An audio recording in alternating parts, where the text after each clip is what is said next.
Protagonistas. La voz de los que quieren cambiar la realidad. La voz de los que quieren una Argentina mejor. El día a día de los diputados y diputadas de la Nación. Tu voz en el Congreso. TTV, el periodismo en el Congreso. De lunes a viernes. Durante todos estos días habrás escuchado que queremos achatar la curva. ¿Pero qué significa? Que estamos tomando las medidas necesarias para que los contagios en Argentina no se produzcan todos al mismo tiempo. La cuarentena obligatoria es la única forma que tenemos de bajar la cantidad de contagios y evitar que todos nos contagiemos a la vez. Así, mientras más chata sea la curva, mejor va a poder reaccionar nuestro sistema sanitario. Por eso insistimos tanto para que te quedes en tu casa. Quédate en casa. Cuidarte es cuidarnos. Argentina Unida. Argentina Presidencia. Toda la actividad parlamentaria de la Cámara de Diputados. La cobertura del tratamiento político de leyes. La opinión de los protagonistas. El día a día de los diputados y diputadas de la Nación. TTV, el periodismo en el Congreso. De lunes a viernes.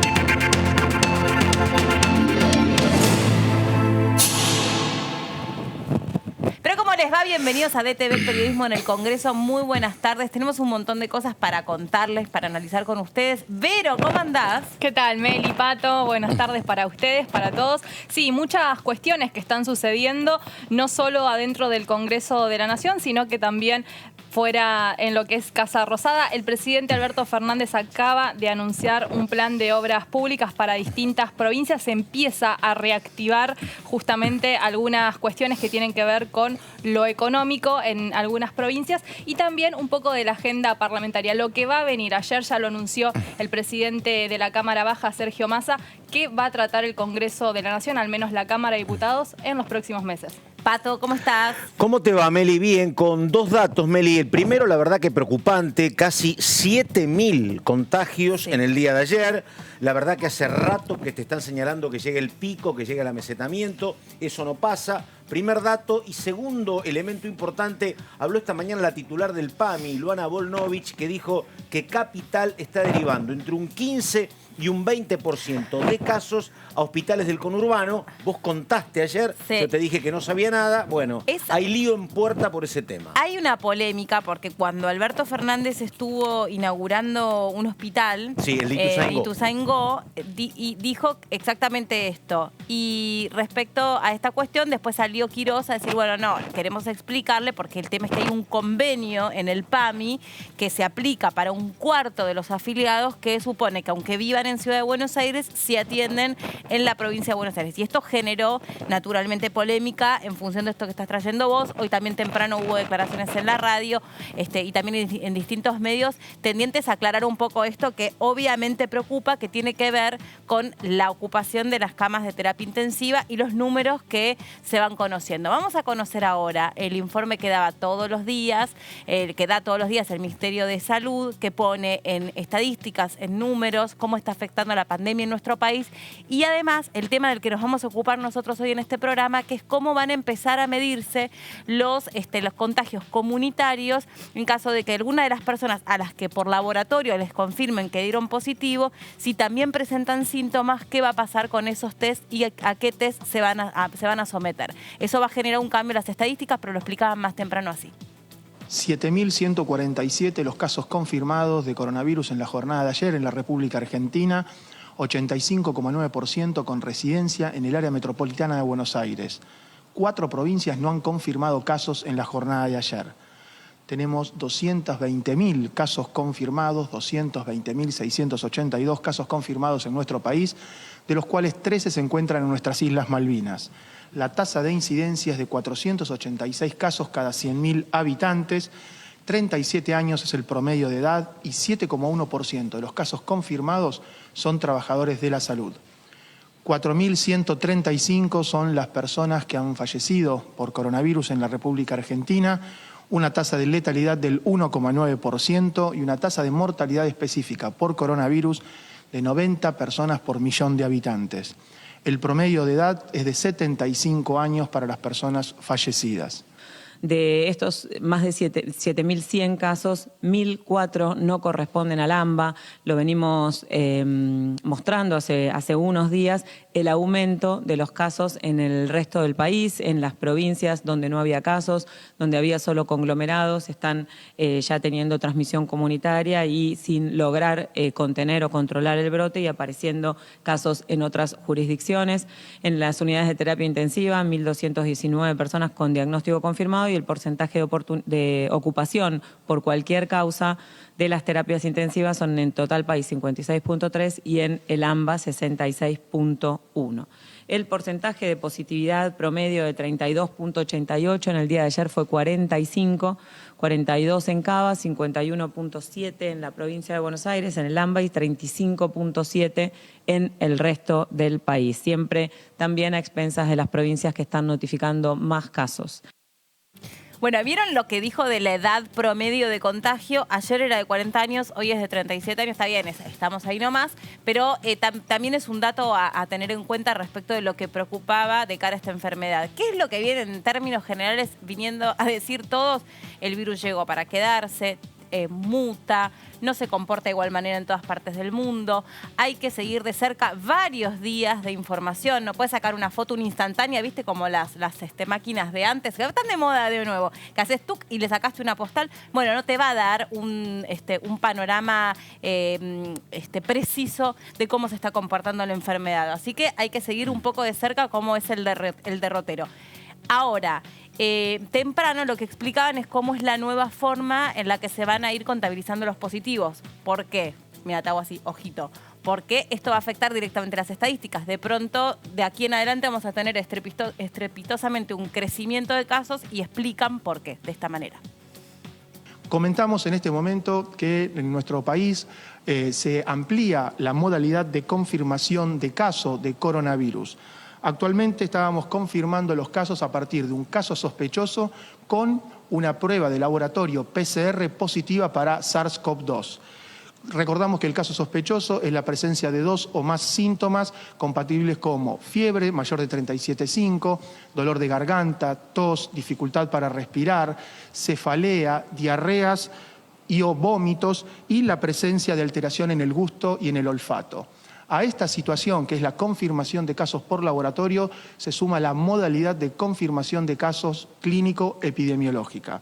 Esta situación se puede dar en áreas de transmisión comunitaria, en donde una persona que reúne las características de caso sospechoso es a su vez un conviviente de un caso confirmado de COVID-19, confirmado por laboratorio, y a su vez es contacto estrecho de ese caso confirmado siendo conviviente.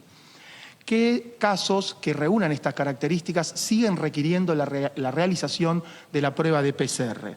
Los que cumplen criterios de internación, los que son trabajadores de salud, los que residen o trabajan en instituciones cerradas, las personas embarazadas, gestantes, aquellas personas que poseen factor de riesgo, como son el ser mayor de 60 años, tener enfermedades cardiovasculares, respiratorias crónicas y cumplen los criterios de factor de riesgo, y aquellas personas que han fallecido sin una causa conocida. En esos casos debe realizarse la PCR.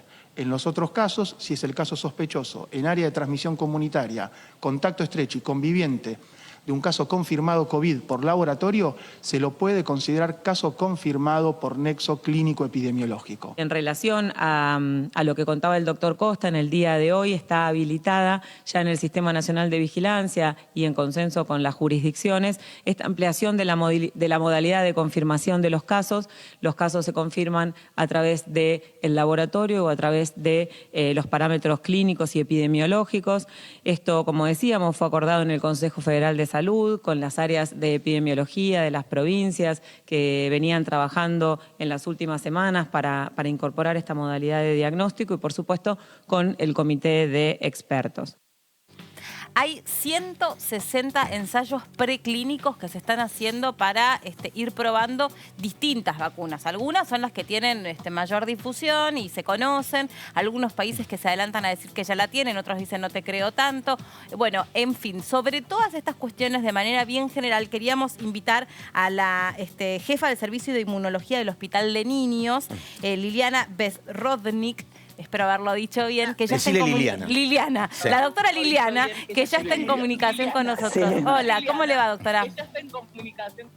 Uy, me estoy escuchando yo misma con una voz que la detesto. ¿Me escuchan? Ahí está, ahí Doctora, está. ¿Me ¿usted escuchan? puede bajar el volumen? Doctora, Porque aparte parece que tengo Qué una rara papa en la esa voz. Perdón, Sí. esto no es lo mío. Ah, bueno, no importa, pero ¿Está nosotros bien? le bancamos Sí, el está tutorial al mejorando. aire. Ahí está Sí, mejorando. mejor. Y otro favor más, mire lo que ¿Está le voy a bien? pedir. Sí, sí. Mucho mejor. Sí. Usted no se puede correr un poquito al centro de la cámara porque me está poniendo tengo como ese toque. Me ponen, después si quiero lo trato en terapia. Ahí va, ahí me encantó. claro, sí. Ahí va mejor. Que no sé cómo me puedo creer. Ahí, Sí, perfecto. mucho mejor, mucho Que mejor. no es lo mío, perdón. No, lo mío tampoco, pero ya que estamos, veo que opinamos. Bueno, Está bien. ¿cómo le va, doctora? Gracias por atendernos. Muy bien. Yo les quiero corregir porque estoy como consultora ahora del hospital. Sí. Estoy como directora del Centro de Inmunología Clínica. Bueno, nada. Perfecto. Esto es para la corrección, para no tener errores, ¿no? No, está bien. Bueno, la Hay, idea es darles a ustedes qué se busca con la vacuna. Claro. ¿Sí? ¿Qué buscamos con la vacuna? Ujú. ¿No? Esa es la pregunta. La realidad que lo que buscamos es un efecto inmunogénico. ¿Qué quiere decir eso? Que con diferentes partículas que son los componentes del virus, podamos producir una respuesta inmune acorde con anticuerpos protectores, que generalmente son anticuerpos tipo IgG, y además una respuesta celular. ¿Qué quiere decir? Cuando nosotros hablamos de sistema inmune, creo que todo el mundo piensa primero en los anticuerpos, pero para que una respuesta sea efectiva inmunológicamente, tienen que tener las dos formas de respuesta, tanto la respuesta efectiva de anticuerpos con una respuesta celular. Esto es lo que uno está buscando con una vacuna eficaz desde el punto de vista de protección. Lo otro es el tiempo de protección. Hay vacunas que nos pueden proteger para toda la vida, otras que requieren diferentes estímulos antigénicos para poder tener una respuesta apropiada que pueda durar en el tiempo, y otras que requieren, por su baja es decir, su baja persistencia de anticuerpos y células que sean capaces de guardar esa memoria inmunológica, y porque los virus también van mutando, requieren una vacunación frecuente, como puede ser la vacuna Contra la gripe. La influenza. Claro. No sé si bueno, la realidad es que nos importa, además de que sea inmunogénica, que sea segura, por supuesto, que esa vacuna no nos traiga efectos colaterales. Lo que quiero aclarar que por ahora todos los estudios están en base a vacunas de componentes diversos del virus. No es el virus, no es una vacuna. Nosotros tenemos vacunas a virus atenuados o vacunas que pueden tener algún... Doctora. Una partícula, sí. ¿Usted nos escucha si nosotros le hacemos una pequeña interrupción como para ir preguntándole a medida que Sí. nos da explicación? Ah, perfecto, porque acá mi compañero Pato Méndez le quería hacer una consultita. Sí, no, tenía que ver con esto, que es una cuestión paralela, que la verdad que en serio que no es la más mínima crítica, porque uno no tiene responsabilidades desde acá y uno reconoce todo el trabajo científico.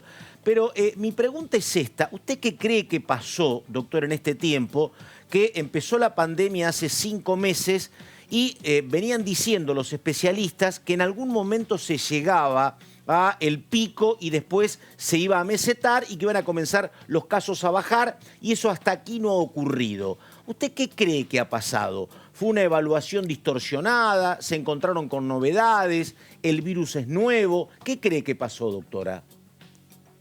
Yo creo que la última es lo más acertado, ¿no? Primero, como dijeron ustedes, que los venía escuchando, que el comportamiento es diferente en cada país, en cada región, en cada etnia, ¿sí? La verdad es que esto también es cierto que es algo muy nuevo, que uno tiene la expectativa que los contagios llegaran a la meseta. Acuérdense que nosotros recién estamos entrando en el invierno, es decir, ya hace un mes, pero la realidad que también coincide con el pico nuestro de relación estacional.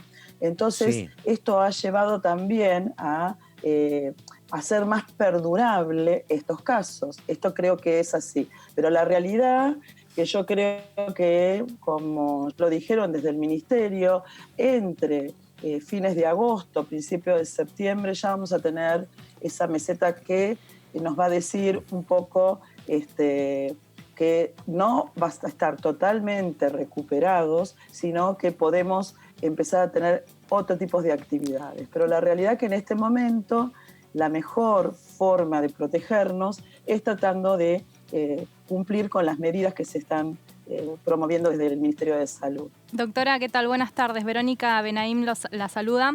Quería consultarle respecto a los voluntarios para probar las vacunas. ¿Cómo es este programa? ¿Qué efectos puede tener esa persona que se ofrece para poder probar esta nueva vacuna?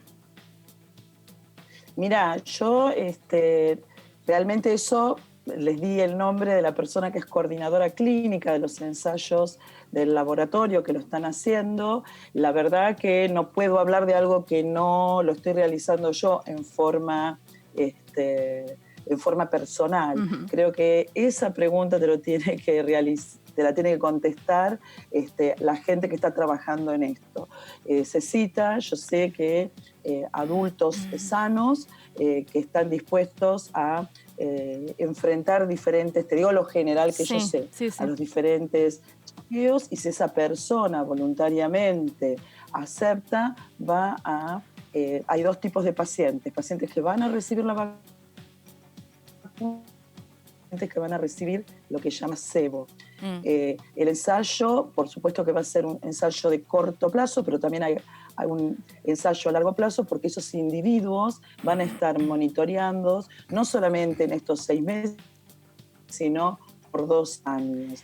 Pero yo ya creo que si ustedes quieren, tengo el nombre de la persona indicada que puede hablar sobre todo esto y contestarles estas preguntas puntuales. En un ratito, con mucho gusto, queremos conocer ese nombre para poder consultarlo específicamente sobre lo que queríamos saber. Doctora, en general hay un movimiento que no es demasiado importante, pero que se está haciendo presente en todo el mundo, que es el movimiento antivacunas, que se basan en publicaciones apócrifas o forzadas. La verdad es que no tienen ningún tipo de robustecimiento científico, la bandera que ellos enarbolan, pero simplemente toman la brutal, esta es una opinión personal, decisión de no vacunar, sino vacunar a sus hijos. ¿Por qué no explica usted, en general, más allá de las investigaciones que se están haciendo por el COVID, cuál es la importancia y el concepto de vacunarnos? Bueno, creo que el concepto de vacunarnos comenzó históricamente ya en el 1800, cuando los primeros investigadores observaban que personas que se recuperaban después de ciertas infecciones que eran terribles, como tétanos o viruela, podían obtener del suero de esos individuos sustancias solubles que eran los famosos anticuerpos y que empezaban a cubrir a ciertos individuos susceptibles. La verdad que en los últimos años las vacunas han demostrado ser sumamente eficientes para controlar epidemias y pandemias que existieron en el mundo, y no tenemos dudas que es un deber comunitario y universal vacunar.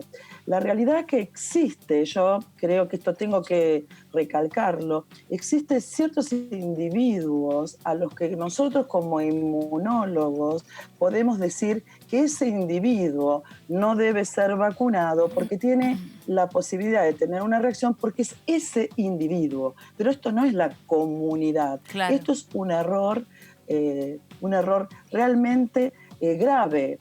No solamente individual, no solamente familiar, sino epidemiológico. Gracias a tan importante y algo no tan lejano, en los alrededores de los 50, cuando existió la polio, gracias a la presencia de la vacuna, pudimos realmente solucionar problemas como fue la polio en niños que dejaron, y hoy vemos adultos relativamente jóvenes, entre 50 y 60 años, con esas secuelas. Esto hoy no se ve más. Sí. Y esto es gracias a la vacuna que hizo Salk y luego la de Sabin. Lo mismo con la viruela, enfermedades que eran sumamente terribles, que fueron erradicadas del mundo. Es decir, gracias a las vacunas no tenemos hoy enfermedades que realmente han llevado con ellos dolor, secuelas y enfermedades en el mundo. Sí, es hay un que deber, decir, además... Es un deber, pero es una obligación. Por algo en nuestro calendario es obligatorio y no solamente tiene con cuidarnos nosotros, sino que es cuidar a quienes nos rodean. Yo quiero saber, por último, de mi parte, la última consulta, y perdón que le robe el tiempo. ¿Está estimado de manera genérica, porque no voy a preguntarle nada sobre una vacuna que todavía no fue inventada, pero de manera genérica, a cuántas personas nosotros de nuestro entorno cercano logramos de alguna manera inmunizar si nosotros nos vacunamos? No. Es decir, eso no es así. Ajá. Nosotros nos vacunamos, no vamos a proteger al otro. Claro. Lo que vamos a hacer es no contagiarlo, que es diferente. Perfecto.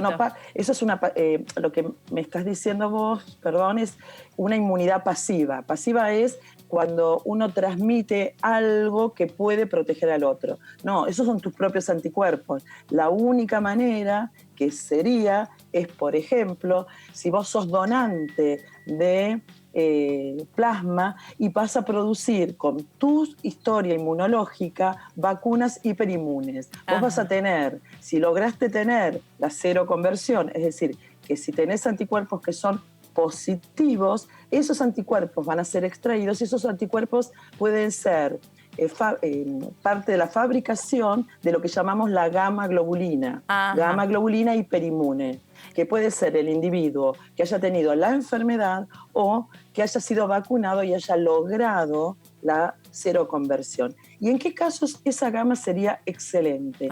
Nosotros tenemos pacientes que tienen defectos en el número o en la calidad de la producción de anticuerpos. Esos pacientes nosotros no sabemos si van a ser beneficiados con la vacuna, pero sí con una vacuna o una gamma globulina hiperinmune. Así que ese también es una salida muy buena terapéutica, pero es a través de la extracción de plasma. Pero a ver si entiendo bien. Claro, yo en realidad mi pregunta estaba mal formulada, porque claro, si uno se vacuna, uno no le transmite los anticuerpos a los demás. Lo que haces es cortar, tal vez, en el mejor de los casos, la posibilidad de contagio. Por lo mismo, o el mismo concepto es el del tapaboca. Si usted me corrige, yo estoy diciendo una barbaridad, pero de alguna manera... No, está perfecto. Bueno, sí. Y la pregunta que va concatenada con la explicación que usted brindaba recién. Entonces, ¿puedo pensar que el plasma de convaleciente puede ser la puerta de entrada a nivel de investigación científica para el desarrollo de una vacuna? O sea, ¿puede venir de ahí o el suero hiperinmune? Son cosas diferentes. Okay. No, son cosas diferentes.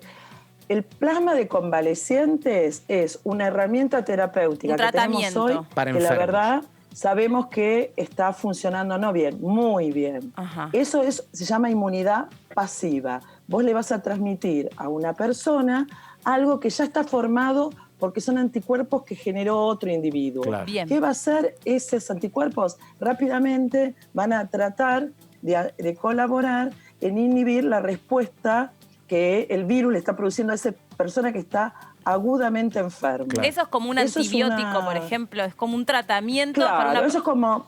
¿Está bien? Perfecto. Bien. Después estaría la gamma globulina hiperinmune. ¿Qué quiere decir?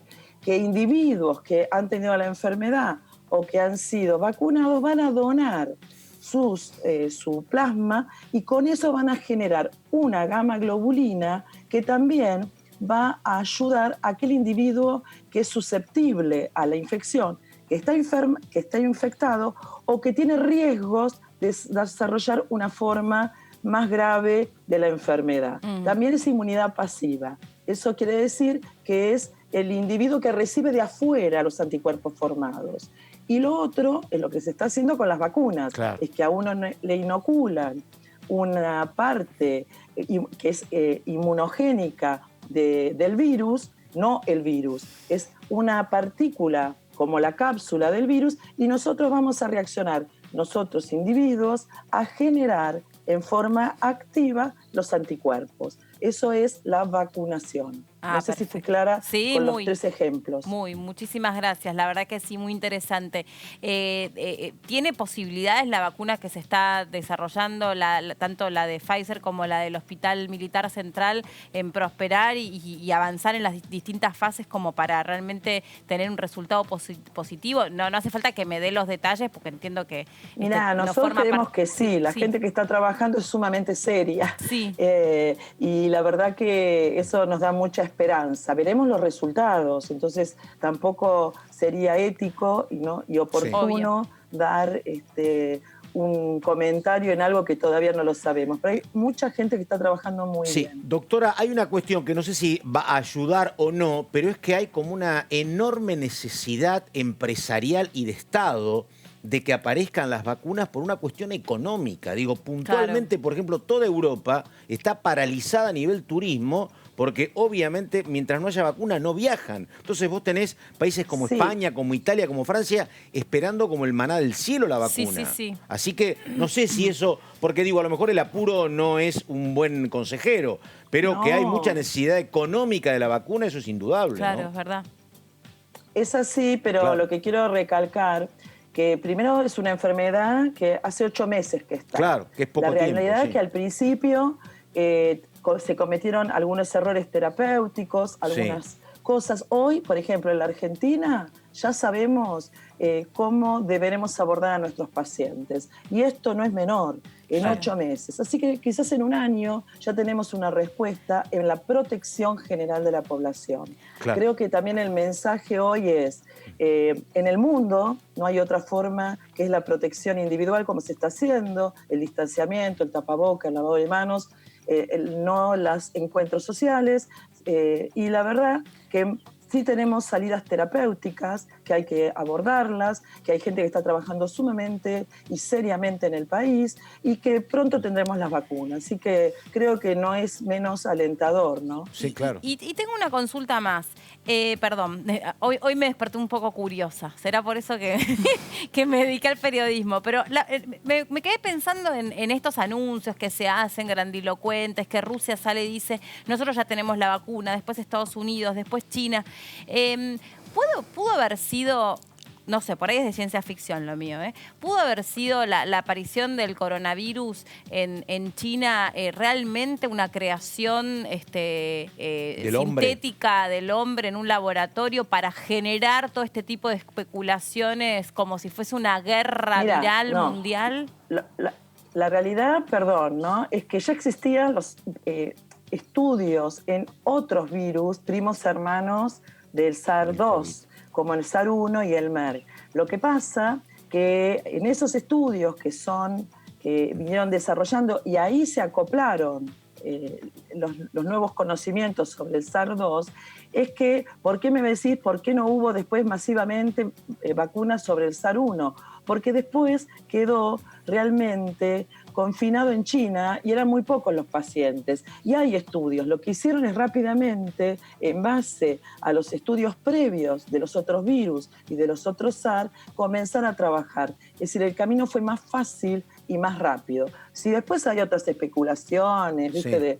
De ciencia ficción y lo que se están diciendo, yo no puedo contestar. Lo que sí sé que ya había estudios previos y que uno supo mucho sobre estos virus, que yo te digo como inmunóloga y dando muchas conferencias, hablaba de algo que no había vivido nunca, que era la historia del SARS-1, de los impactos inmunológicos, y no lo habíamos visto. Era algo que lo leíamos en los papers. Hoy ya tenemos claros los mecanismos de todos los SARS. Y esto fue lo que permitió rápidamente a los laboratorios en trabajar y obtener ya beneficios. Pero igualmente, obvio que también es individual de este SARS. Pero esto ayudó mucho. Doctora, ¿y cómo está viendo todo lo que está pasando en los niños específicamente, teniendo en cuenta, bueno, que es especialista también en ese sentido? ¿En qué aspecto decís? ¿Inmunológico? Exacto, inmunológico. Bueno, la realidad que hay 2 aspectos. Uno es que como tienen los niños menos expresión del receptor, donde ya sabemos que va a entrar el virus, que es un receptor que no quiere decir que no lo tengan, sino tienen menos expresión por edad todavía, que es el receptor de angiotensina. Esto hace que, por un lado, por el desarrollo del sistema inmune de ellos, no hagan ese tipo de respuesta tan abrupta. Y además, por la falta de comorbilidad. Los chicos tienen mucho menos comorbilidad que los pacientes adultos. Pero es así que los chiquitos que tienen comorbilidad han sido afectados y han tenido una forma más severa que los chicos que no. Entonces ahí te demuestra que es la mayor expresión de lo que yo te estoy diciendo de este receptor.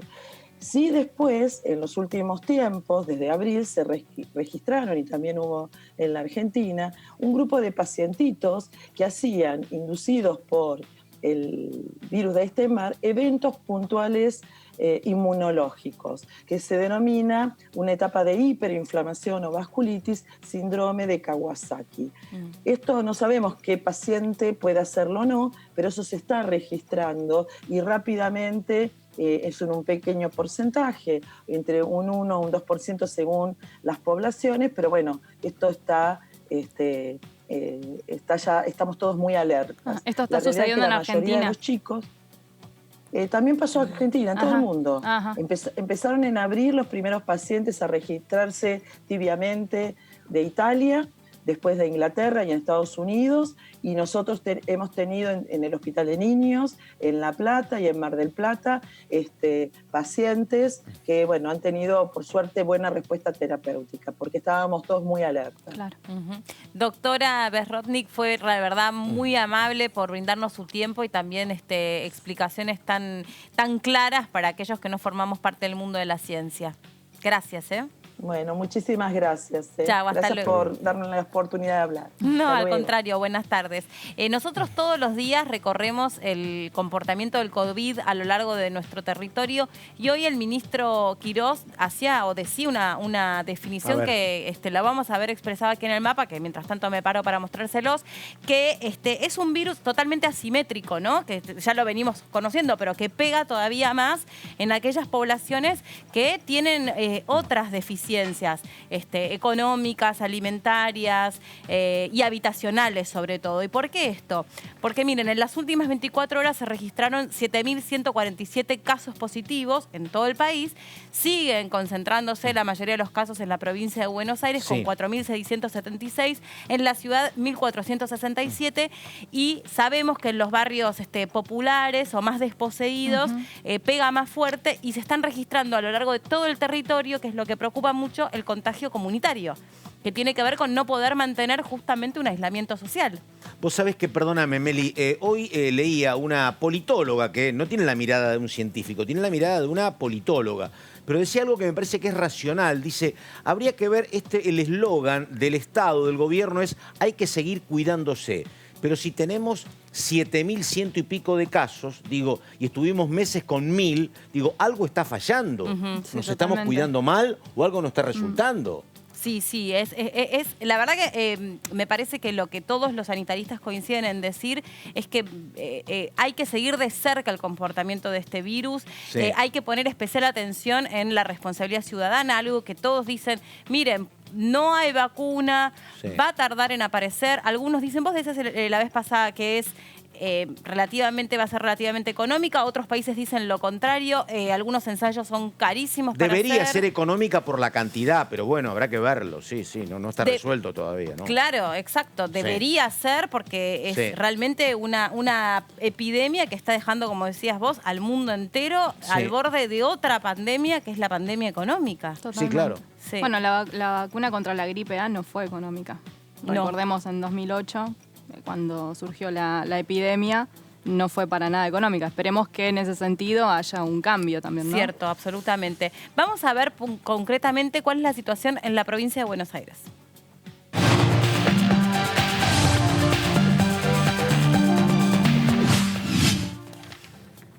Y se lo preguntamos, chicos, a la diputada Russo, que ya está en contacto con nosotros. ¿Cómo le va, diputada? Buen día, buenas tardes. ¿Qué tal? Buenas tardes, ¿cómo están? Bien, muy bien. Bueno, recién tratábamos de analizar un poco, me imagino, cuestiones que ustedes, los legisladores, también deben seguir de cerca. Cómo este virus viaja en transporte público, cómo se está registrando, sobre todo en algunas áreas de la provincia de Buenos Aires, un contagio comunitario difícil de contener, más las propias deficiencias que particularmente existen en algunos municipios, ¿no? Donde la gente no puede dejar de trabajar, de abrir sus negocios, no puede ya más, no puede estar encerrado ya más, y sin embargo es lo que se nos está pidiendo con mucha responsabilidad. Sí, así es. Es una decisión, la verdad, muy difícil. Somos 14 millones de habitantes, somos muchos en la provincia de Buenos Aires, en toda la región del AMBA. Son muchos días ya también en donde me parece que al principio vivimos una situación de mucha unión nacional y de mucha conciencia y de mucho susto también por lo que estaba pasando en el mundo y todas las advertencias que estábamos escuchando desde los países de Europa, ¿no? Desde los países como España, Italia, que mandaban mensajes, testimonios de los médicos y también de los afectados, de las familias víctimas, y todo eso había generado una situación, bueno, de mucho temor, de no saber qué estaba pasando y de mucha unión nacional en torno a esta decisión acertadísima. Hoy vemos con las cifras que manejamos en torno a la región del gobierno del aislamiento. Pero bueno, con el correr de los días, como ustedes comentaban, la situación económica se hace cada vez más dura porque son muchos días para los comerciantes, para las pymes, para los emprendedores, para los trabajadores que antes y ahora no hacen y hacían changas, sin poder facturar, sin la posibilidad de llevar un ingreso a su casa y pese a los esfuerzos del gobierno nacional con el IFE y los ATP, bueno, la situación es igual compleja. Y me parece que, bueno, con el correr de los días y con las buenas estadísticas que tenemos en cuanto al manejo de esta crisis, se produjo también quizás una relajación en torno a lo estricto del aislamiento y que eso genera, bueno, más vínculos entre vecinos y que no se respete tanto, y eso también es muy peligroso, ¿no? Es peligroso porque al menos en la provincia de Buenos Aires tenemos una ocupación de entre el 65, 67, en algunos municipios ronda el 70%, otros municipios están diciendo que ya están llegando al 95% de las camas ocupadas, y bueno, eso es especialmente preocupante. Por eso yo me sumo al pedido de los intendentes, que son quienes están en más contacto directo con los vecinos, de que por favor es momento de seguir cuidándonos, ¿no? Ahí hacías referencia también al eslogan, y es sigamos cuidando, de que sea es un verbo que dura un poquito más en el tiempo, ¿no? Claro. Ya no es más quédate y continúa, por favor, porque queda un poquito más.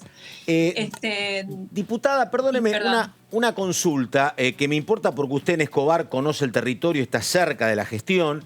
La pregunta es la siguiente, digo, usted también participó en una comisión que votó ampliación de derechos para niñas, niños y adolescentes, pero el tema es que hay un dato paralelo que usted lo conoce, digo, datos de UNICEF que hablan de que está creciendo la pobreza o va a crecer a fin de año casi al 60% de los chicos.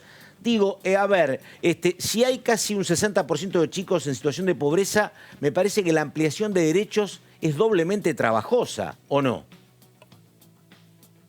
Sí, así es. Usted sabe que hace poquitos días, también en este canal, yo mencionaba que al iniciar este año legislativo, en mi intervención hice referencia a una estadística también de UNICEF y de que refrendaba la UCA, me parece, que decía que 6 de cada 10 niños en Argentina no comen, y hacíamos esta reflexión de cómo se va a mover ese dígito post pandemia, y ya hay estudios tanto de UNICEF, este informe que usted menciona, como la realidad que estamos viendo todos los que estamos con los pies en el municipio, de que estos números lamentablemente se están profundizando. Este informe de UNICEF plantea una estimación que va a rondar el 63% de niños pobres. Estamos hablando de 8 millones, o sea, es un crecimiento entre diciembre de 2019 a diciembre de 2020 que va a pasar del 7 millones a 8.3. Es muchísimo. Sí. con todas las problemas que trae aparejado. O sea, la pobreza trae hambre, trae desnutrición, trae malnutrición, que son abandono problemas, escolar. Claro.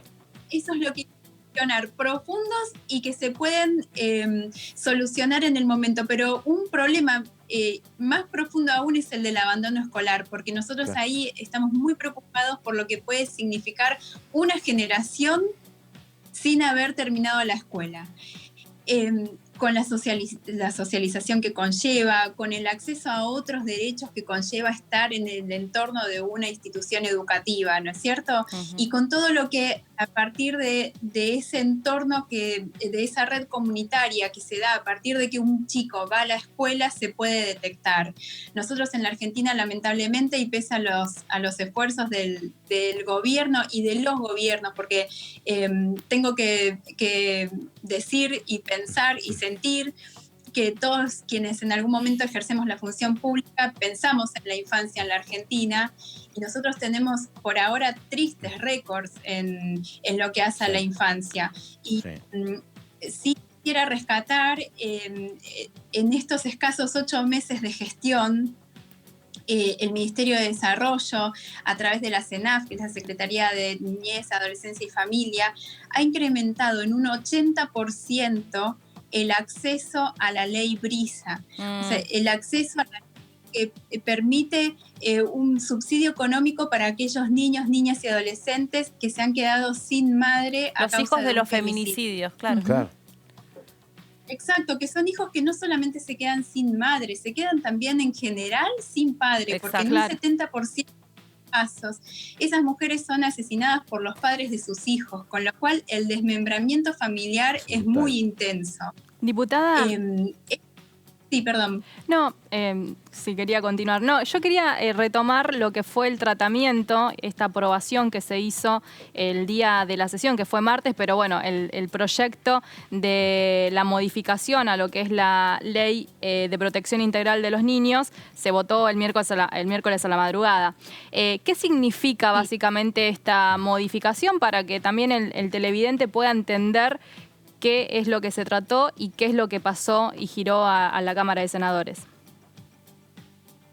Bueno, en principio quisiera reconocer que la ley 26.061, que es la Ley de Promoción y Protección Integral de los Derechos de Niños, Niñas y Adolescentes, es una ley que ya fue un cambio de paradigma en torno a lo que siempre fue la concepción de los derechos del niño en la Argentina. Y es una ley relativamente nueva para lo que es la historia de un país, de un Estado. Es del año 2005, o sea, solamente hace 15 años es que el Estado Nacional, a partir de esta ley, reconoce a los niños como sujetos de derecho. O sea, no hablamos más no hablamos más de problemas menores, hablamos de personas, de sujetos de derechos, y esto es a partir de esta ley. El proyecto que se aprobó es una modificación, es una incorporación en realidad de un artículo mediante el cual pedimos al Estado que cree interfaces tecnológicas y plataformas digitales para dar mejor respuesta a los problemas que tengan los niños. En general, cuando la gente se comunica y pretendemos con esta aplicación o con estas plataformas digitales que los niños también puedan hacerlo, bueno, se trata de temas de maltrato, de abuso sexual infantil, de violencia doméstica. Digamos, perdón. Me interesa muchísimo lo que está contando o profundizando, pero ¿en qué se traducirían esas plataformas digitales y para qué, digamos, en qué sentido quedarían más protegidos nuestros chicos?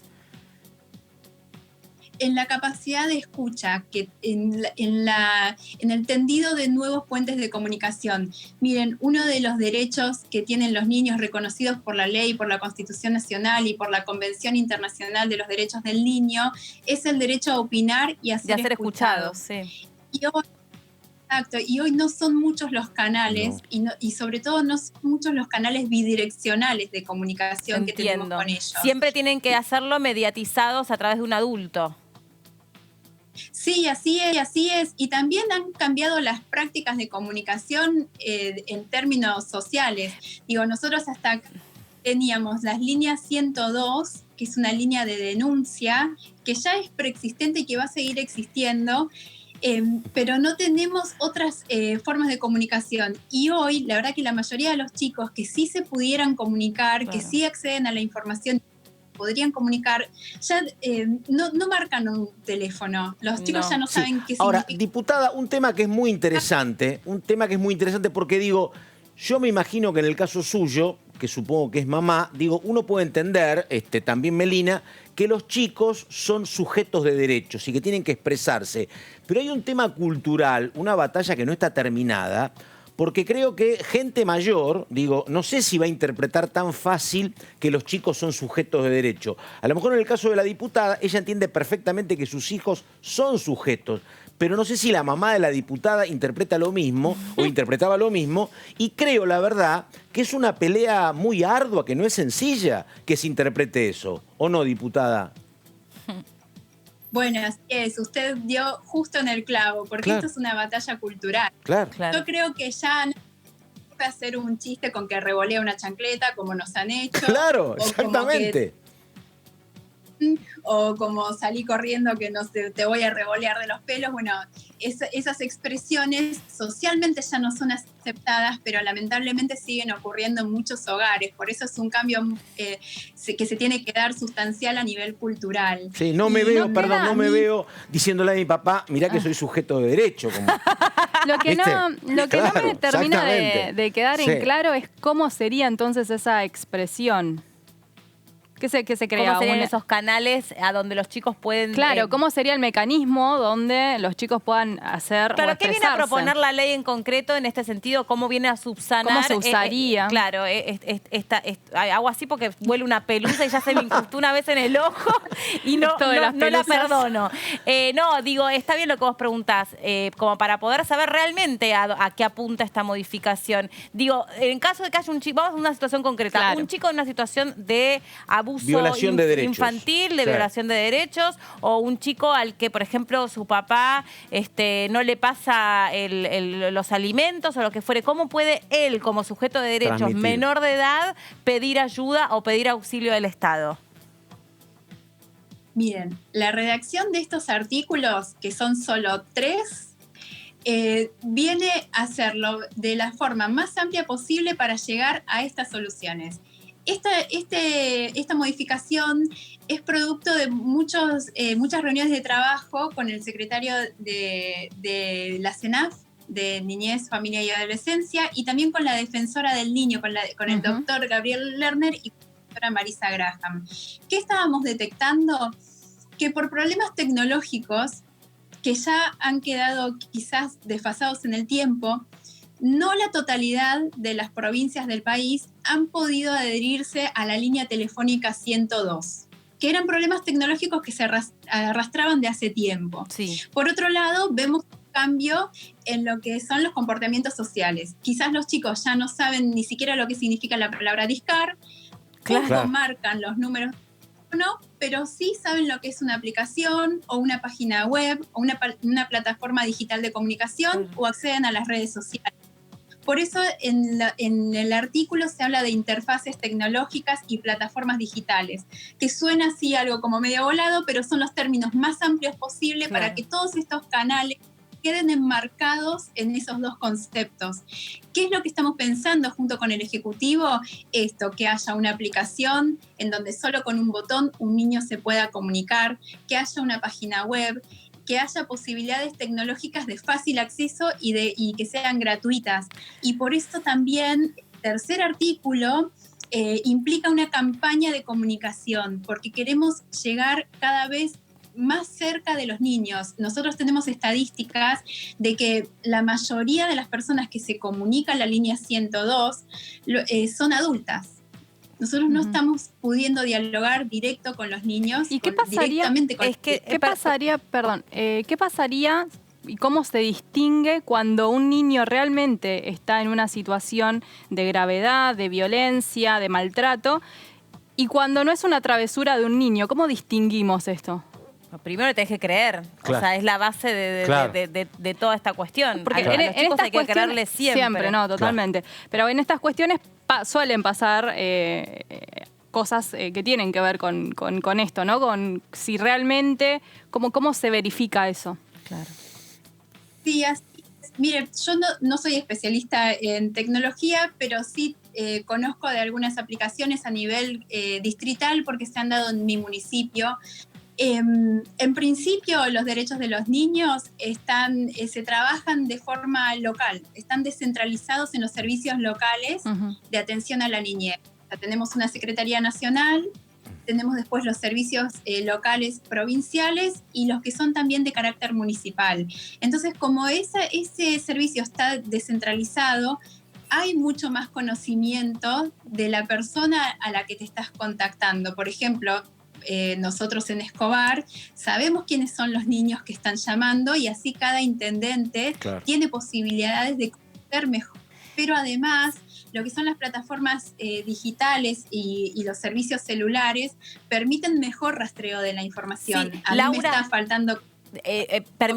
Permitime decir algo que me parece que aquí es sustancial y que tiene que ver con algunas cosas importantes, sobre todo a la hora de comunicar. Primero, la hipótesis, cuando alguien llama, sea una mujer o sea un niño, para decir que está bajo una situación de urgencia o de peligro, la hipótesis siempre tiene que ser por parte de las autoridades, la hipótesis es de creerle y de máxima. Lo mismo cuando un niño desaparece de su casa, puede desaparecer de su casa porque está en una situación de peligro real o resultado, como bien decías vos, Vero, de una travesura. Sin embargo, para las autoridades, el protocolo que se tiene que poner en marcha es el de proceder como si esa persona estuviese en un riesgo, por ejemplo, que alguien está cometiendo un delito contra esa persona o esa persona está siendo engañada de forma tal de salir de su hogar. Pero otra cosa que me parece importante para sumar a lo que decís vos, Laura, es que la tecnología o el uso de la tecnología siempre va acompañado de la especialización y la profundidad del área, del campo de cada profesional que está detrás de esa tecnología o de esa aplicación. Si un niño pide ayuda a través de Facebook específico que se desarrolle, una app que se desarrolle, del otro lado tiene que haber un profesional suficientemente entrenado como para poder actuar en consecuencia de ese pedido de auxilio. Lo mismo que una cámara de seguridad en Escobar, ya que estamos hablando de tu distrito. Si detecta una situación de violencia, bueno, tiene que haber del otro lado de esa cámara de seguridad un especialista que pueda poner en marcha un protocolo.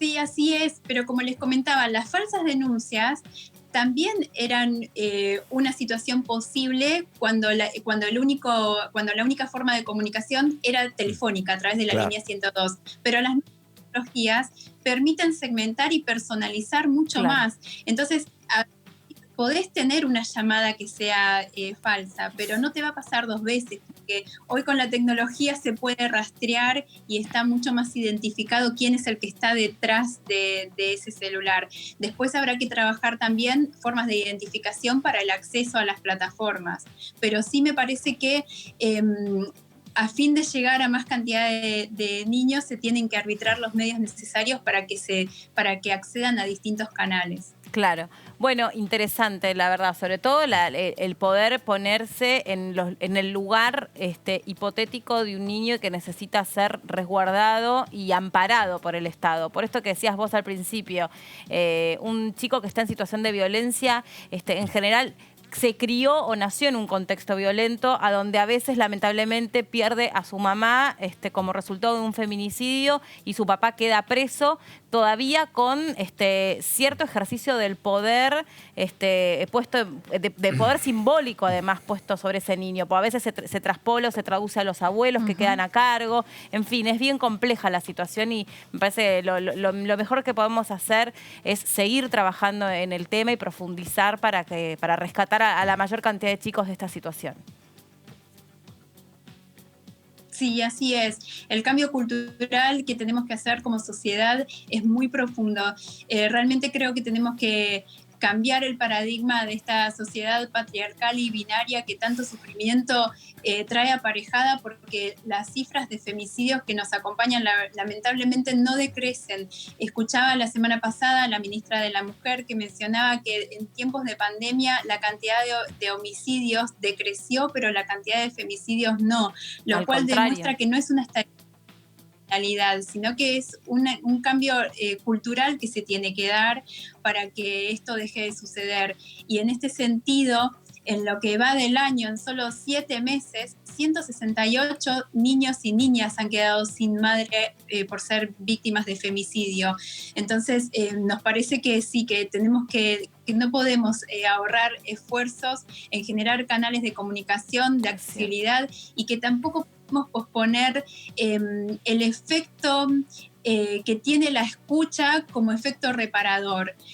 Todos los que tuvimos oportunidad o la situación de estar en contacto con víctimas de violencias de cualquier tipo, sabemos que solamente prestando el oído hacemos mucho por la persona que está sufriendo y dejamos que esa persona, le damos la posibilidad de que deje de sentirse víctima para pasar a ser una persona que sufrió un tipo de violencia. Esto, la última, porque sé que se nos va acabando el tiempo, pero esto es para todos los niños, no solo para los que perdieron a su madre, ¿no?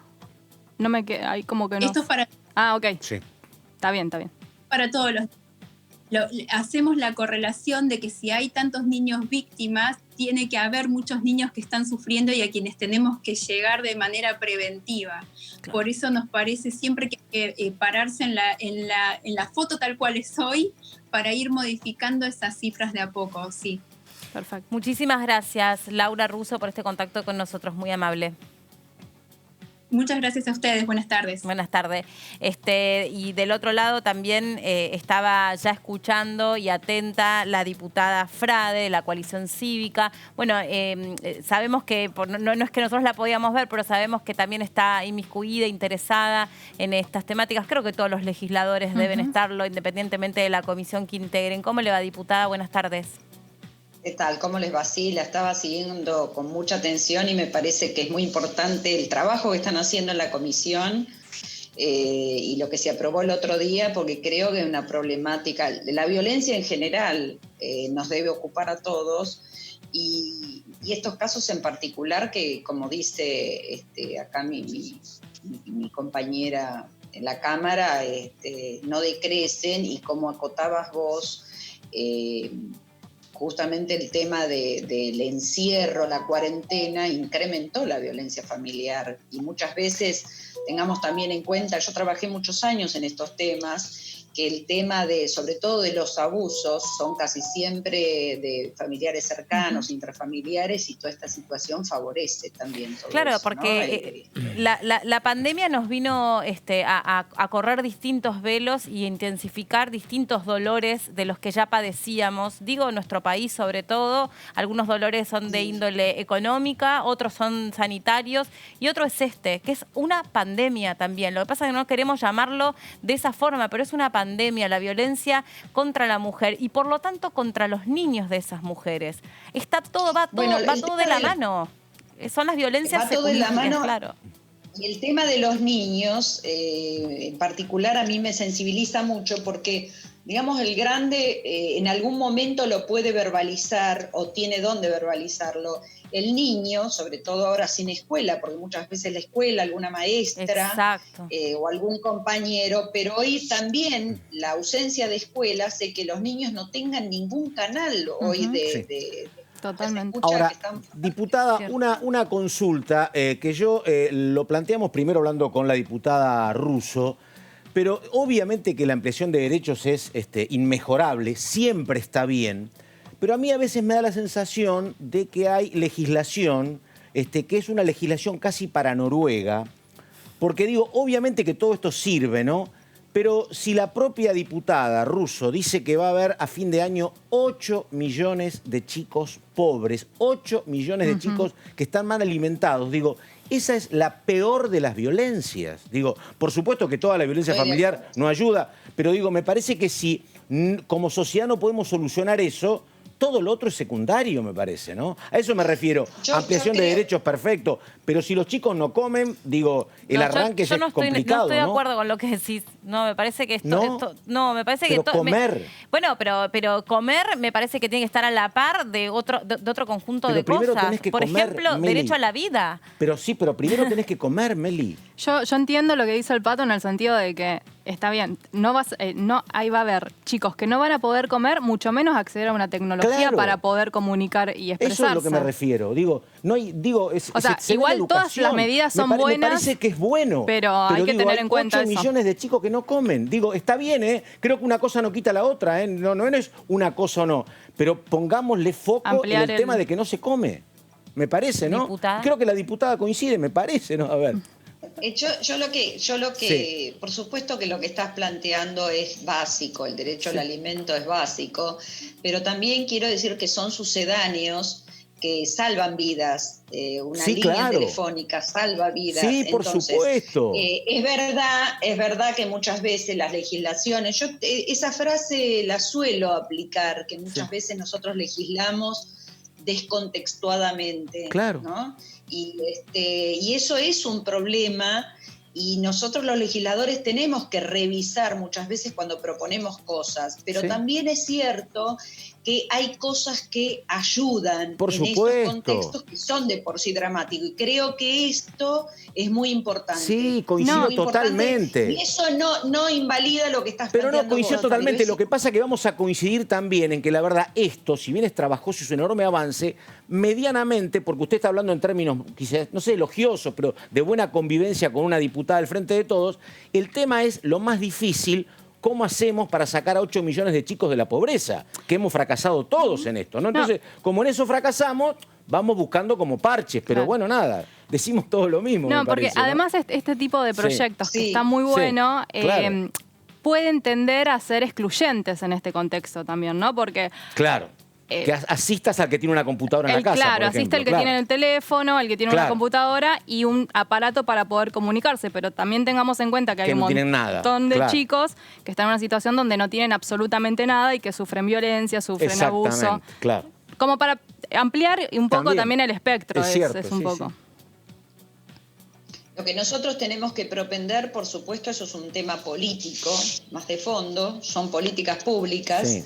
Lo que tenemos que propender es a eso, pero mientras tanto ir salvando las vidas que se puedan salvar. Sí, claro. Y por supuesto que tenemos que levantar la vara para que lo que sucede es eso que están planteando, que es lo que nadie se puede negar a que querramos.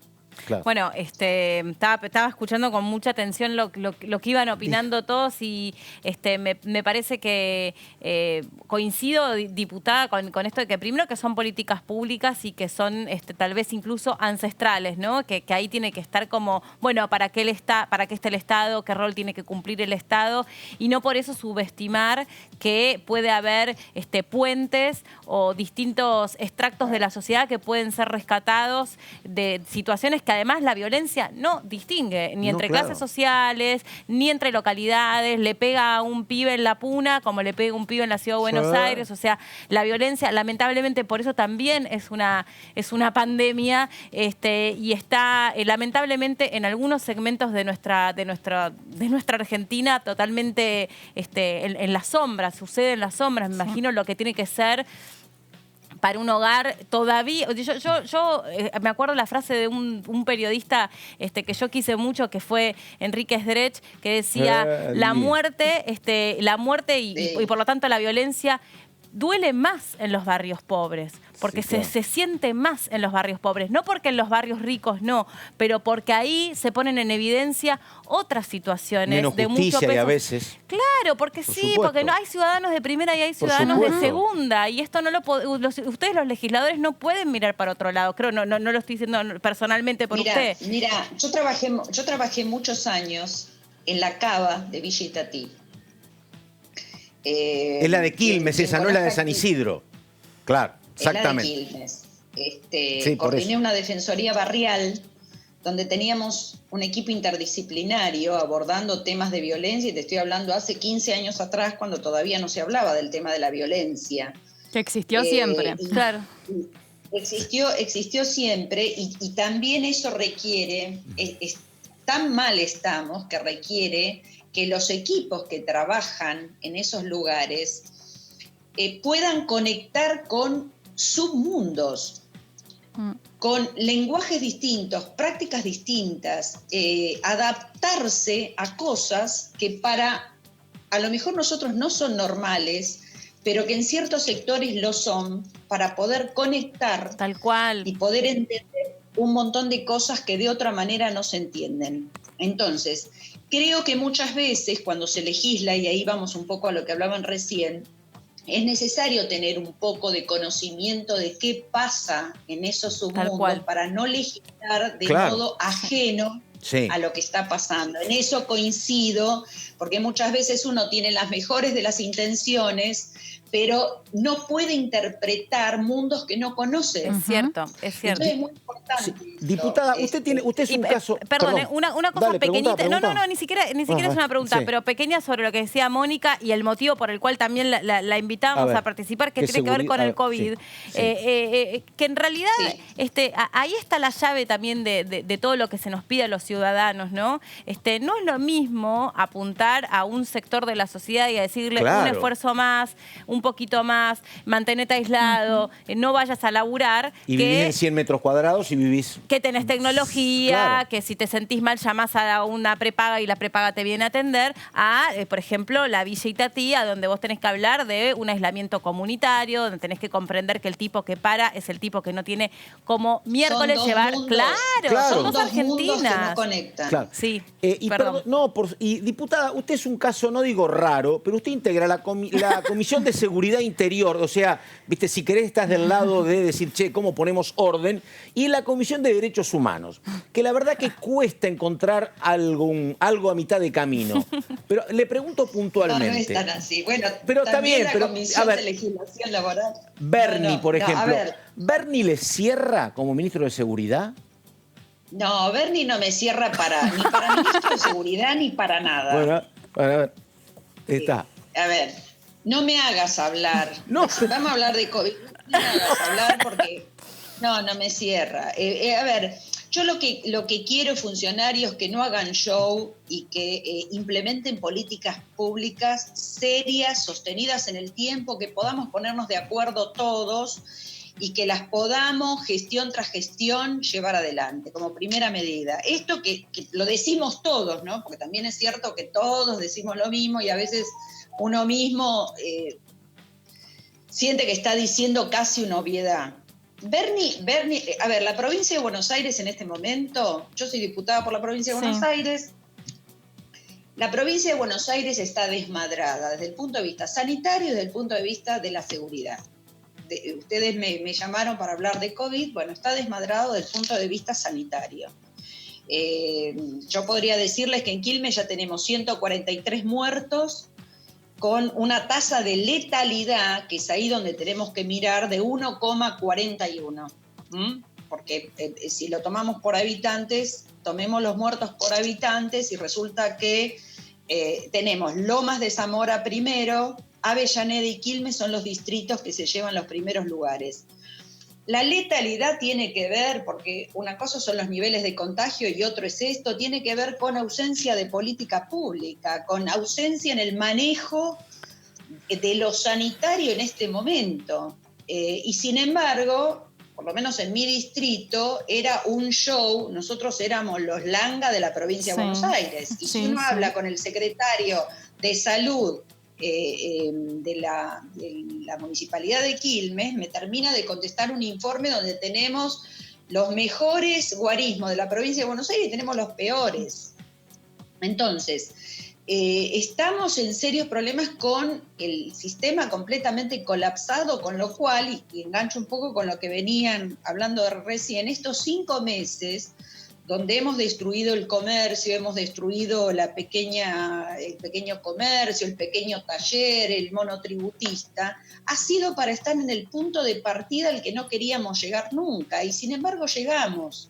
Y no hay forma de parar por lo que ustedes planteaban. Nosotros en la provincia de Buenos Aires, en el conurbano, en particular en el primer cordón del conurbano, tenemos barrios carenciados y villas miserias que no pueden, no admiten ningún encierro ni condiciones como las que están planteando. Entonces, nosotros no hemos abordado con ellos la política, y ahí engancho con lo que decías vos, la política real. ¿Cuál es la política sanitaria real? No es el encierro de toda la sociedad, sino preservar los grupos más vulnerables y hacer cordones sanitarios y ocuparnos de los mayores adultos de nuestra sociedad, de los que tienen morbilidades y de esos sectores marginales que son los que se contagian y propagan la enfermedad seguro. Y los que tienen más índice de letalidad, que es lo que importa. Diputada. Porque después tenemos la mitad de los infectados recuperados. Claro. Sí. Ahora, el tipo, la mujer que está mal alimentado, que no accede a servicios de salud, que no tiene agua potable, que en la provincia de Buenos Aires no se tiene, se muere. ¿Y sí? Diputada, continúo la pregunta de Pato de la Comisión de Seguridad, porque mañana va a haber una reunión y va a exponer la ministra de Seguridad, Sabina Frederick. Bueno, una de las cuestiones está teniendo que ver con el aumento de delitos sobre todo en lo que es la zona del conurbano.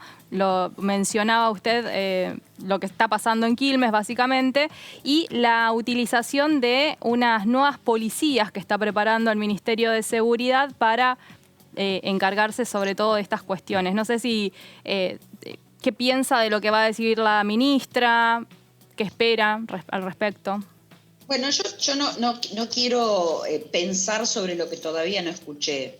Prefiero pensar sobre lo que vaya a escuchar. Nosotros ya tuvimos un encuentro con la ministra de Seguridad, que ya vino a la comisión cuando fue, ustedes recordarán, lo del ciberpatrullaje que generó tanto revuelo. Mañana efectivamente va a haber una comisión conjunta de derechos humanos y de seguridad, y teóricamente va a ir la ministra Frederick y el ministro Pietragala. En realidad estamos muy preocupado, estoy muy preocupado con el tema de la provincia de Buenos Aires, pero ustedes habrán, el tema de Facundo Astudillo, ya lo sabemos, pero nosotros tenemos desde el día 23 de julio, desde el día 13 de julio, desaparecido un abogado del centro de Quilmes, del que no se sabe más nada, y hay un tercer caso de ingeniero Budge, de un chiquito de 22 años que desapareció el 23 de julio, Martínez González, y tampoco se sabe más nada. Y hay un habeas corpus y se está buscando, es decir, nosotros tenemos un serio problema de inseguridad generalizado, pero en ese contexto nosotros tenemos, y la verdad que parecen mafias, el resurgir de mafias, porque las personas no desaparecen, no pueden desaparecer. Es gravísimo, y la verdad que lo preocupante es cierta naturalización que se está haciendo del tema. En otro contexto, una persona que no aparece es un escándalo, y años después tenemos 3 personas desaparecidas y parece que no pasa nada. Entonces, sobre estas cosas, y podemos seguir hablando respecto de las policías desmadradas de los feudos provinciales que estamos recibiendo todos los días en el marco de la pandemia, donde además todas las fuerzas de seguridad están en la calle. Es decir, uno se pregunta cómo pueden estar pasando estas cosas en un momento donde se supone que tenemos controlando la vía pública a todas las fuerzas de seguridad provinciales y federales. Y sin embargo, en este contexto están sucediendo estas cosas. Bueno, esto es todo. Sobre estas cosas queremos preguntarle, y queremos preguntarle también sobre casos de tortura en comisarías que estamos recibiendo con una frecuencia alarmante de la provincia de Buenos Aires, porque parece que no pasara nada. Entonces, me parece que hay muchas cosas sobre las que tenemos que hablar, y esto creo que tiene que ver no solo con falta de políticas públicas, sino, si nosotros tenemos el ministro de Seguridad de la provincia que se hace el sheriff y que confronta con la ministra de Seguridad de Nación, todo esto que estamos viendo bueno, hace que después cada uno se conduzca como quiere y que tengan vía libre para todo, porque de todos modos, como tenemos 2 ministros importantes peleándose, abajo puede pasar cualquier cosa. Entonces, es preocupante esta combinación explosiva de la cuestión sanitaria con esta cuestión de inseguridad, y bueno, esperemos que mañana, a mí por anticipado no me gustaría opinar, podré tener una opinión a posteriori, pero antes me parece que no corresponde. Diputada Frade, hubiésemos seguido hablando toda la tarde, pues la verdad es interesante. Discúlpenos que tuvimos curiosidades de todo tipo y de todos los colores, pero bueno. Sí, pero bueno, la verdad que no podemos con nuestro genio. Voy a explicar. Otro día voy a explicar que no es contradictorio estar en la Comisión de Derechos Humanos y de Seguridad. Sí, por favor. Quiero que las fuerzas de seguridad tengan un marco normativo y se conduzcan dentro de eso. Está bueno que lo aclare. Es cierto. Bueno, y sí, diputada, obviamente nosotros en general consultamos a los distintos legisladores sobre el tema COVID, pero después tenemos curiosidades de otro tipo. Me parece bien. Bueno, gracias también por prestarse a eso. Le mandamos un saludo. Gracias a ustedes. Chau, hasta luego. Chau. Después, para otro momento, estaba leyendo un artículo que me había resultado particularmente interesante por todo lo que estábamos conversando y que para mí todo termina que ver con todo. Hay un área del Banco Interamericano de Desarrollo que se llama INTAL, que desarrolla distintas investigaciones, y decía que a propósito de la pandemia del COVID en Latinoamérica, la brecha digital había generado mayor brecha digital de género. Y por supuesto. Porque las mujeres menos acceso. Tienen menos acceso a la tecnología y en tal caso la usan para unos fines que totalmente distan de para lo que los usan los hombres. Y era un tema por el que me parecía que también en algún momento es interesante meternos, porque tiene que ver con todo lo de el teletrabajo, digamos, esto de poder conocer realmente cuando legislan, para quiénes legislan y cuál es el cuadro de situación real en el que están las argentinas y los argentinos, las mujeres argentinas de algunos sectores y las mujeres argentinas de otros sectores. Pero igual quiero decirte algo. Por supuesto que la prioridad, me parece que lo que vos decís, hay una prioridad que tiene que ver con que cuando hablamos de pibes pobres, hablamos de pibes hambriados, y que desde ahí en adelante no se cumple ningún derecho para ellos. Y lo que quiero decir es que no por eso, digamos, no por tener una sábana corta podés dejar coincido de... con vos. Sí, no, como para que quede claro, por lo menos... No, pero lo que pasa es que a veces hay como mucho tiempo que se dedica a tratar de mejorar estas cosas, porque ¿sabes qué? Resultan más sencillas de resolver. Claro. Redactar una ley, como dicen ellas mismas, y bueno, la sacás a la ley.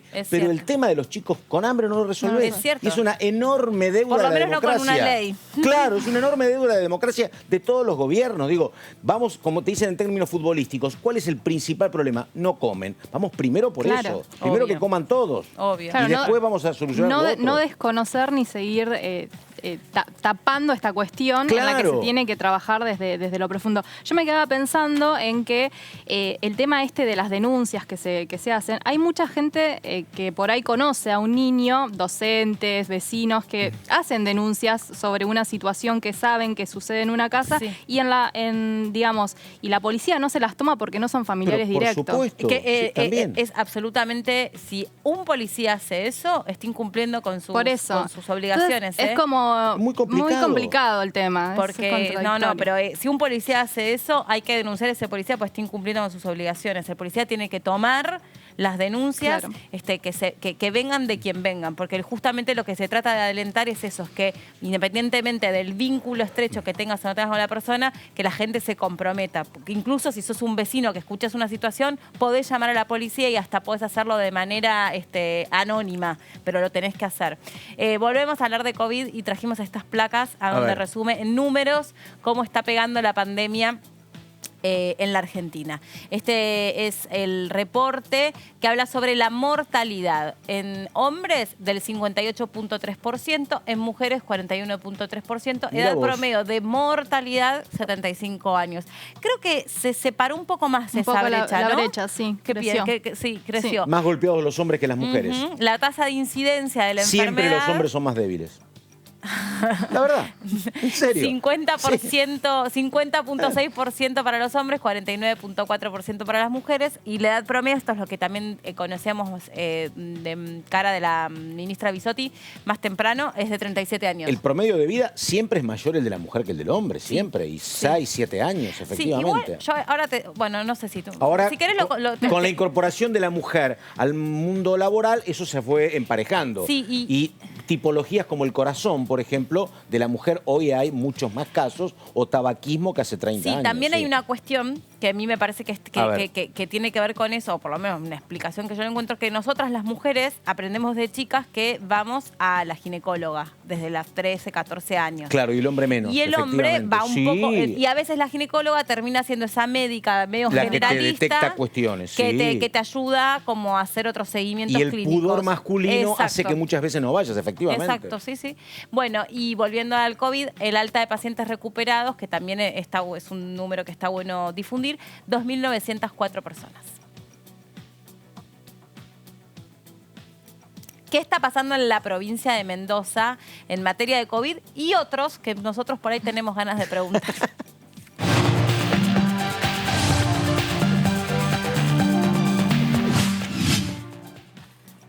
La diputada Najul ya está en contacto con nosotros. ¿Cómo le va, diputada? Gracias por atendernos.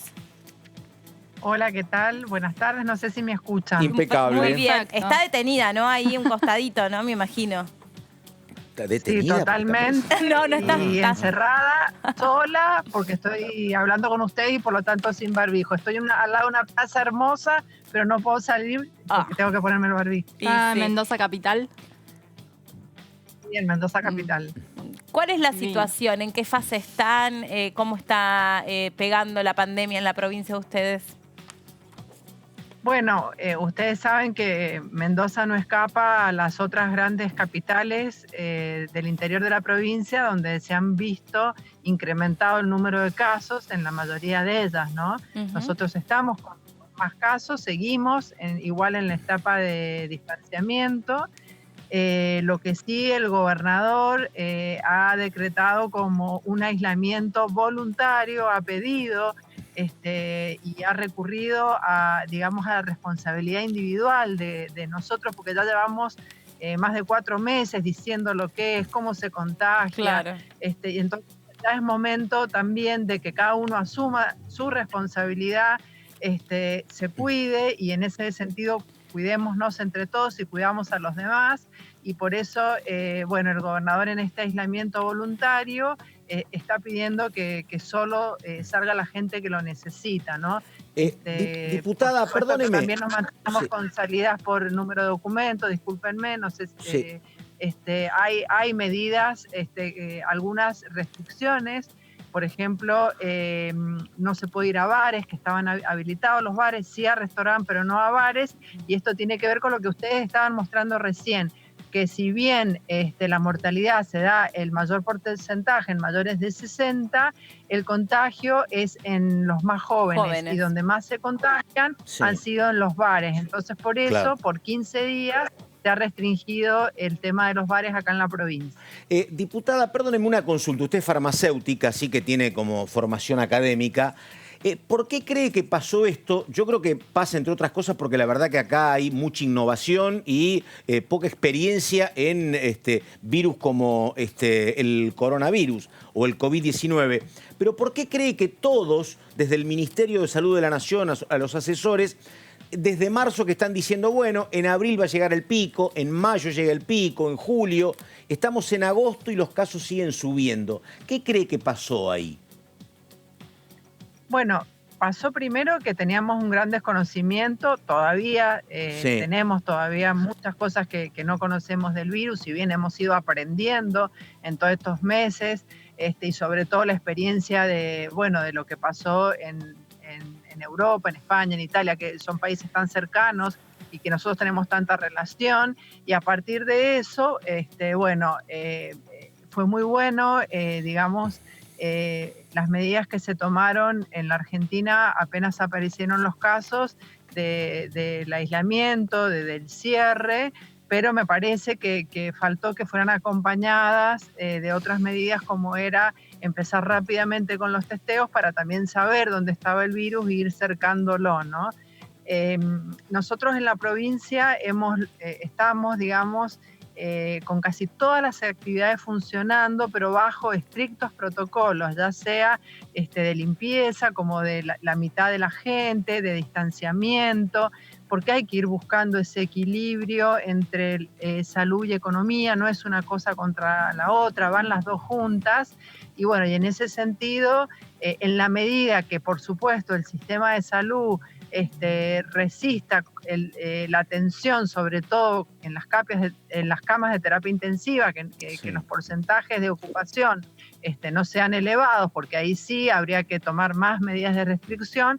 Yo creo que la estamos llevando con digamos, abrir y cerrar de acuerdo a la situación epidemiológica semana por semana, siguiendo cada paciente nuevo, los contactos estrechos, rastreando y bloqueando de esa manera, bueno, en la medida que se puede, pero mientras obviamente el virus más se extiende, esto se hace cada vez más difícil. Diputada. Incluso hoy han visto que han cambiado ya la forma de diagnosticar coronavirus, ya no hace falta para todos los pacientes la PCR, el análisis, digamos, de PCR, sino si hay un conviviente directo con un paciente PCR positivo y tiene dos o más síntomas de coronavirus, ya se lo considera como coronavirus, ¿no? Diputada, esta semana se aprobó un proyecto de resolución que tiene que ver con los jardines maternales, infantiles, que están pasando una situación súper complicada, crítica en términos económicos. Bueno, ¿qué significa este proyecto que se aprobó en la Cámara Baja? Bueno, nosotros venimos trabajando hace mucho, desde abril, con el tema de los jardincitos, son los jardines maternales, las guarderías, esas instituciones privadas donde la mayoría de nosotros dejan a nuestros hijos, hijas, cuando son pequeñitos, de 45 días a 3 años, hasta que ingresan, digamos, a la educación formal. Y son lugares esenciales para el cuidado de ellos en esos primeros años, para la estimulación temprana, para la enseñanza también en esos momentos, el cuidado sobre todo, y la verdad que al no estar pagando las cuotas, porque son instituciones privadas, sí, están todos en una situación gravísima, muchos han cerrado en todo el país, y no se los reconocía como un espacio de producción de cuidado, ¿no? De la economía del cuidado. Nosotros logramos, a través de una resolución, que sean reconocidos de esta forma, y de ahí se abre todo un camino para que puedan acceder a los ATP y las otras medidas que está dando el gobierno nacional. Son imprescindibles como espacio de primera infancia para garantizar los derechos de nuestros niños y niñas en esos primeros años que sabemos que son los más importantes, que marcan la vida de los pequeños, pero también son imprescindibles para las mujeres, sobre todo para que podamos volver a trabajar cuando se empiezan a habilitar los distintos lugares, porque si no tenemos dónde dejar nuestros hijos, es muy difícil que la mujer pueda volver a trabajar o seguir su estudio, o sea que tiene esa doble mirada. Por un lado, preservar ese lugar de cuidado, que está además legislado a través de nuestra ley de niños y adolescentes, de garantizarle todos esos cuidados en esos primeros años a los más pequeños, y por otro lado también hacer real esta igualdad de oportunidades entre hombres y mujeres para que podamos volver a trabajar, las mujeres que también la pandemia ha desnudado como nunca,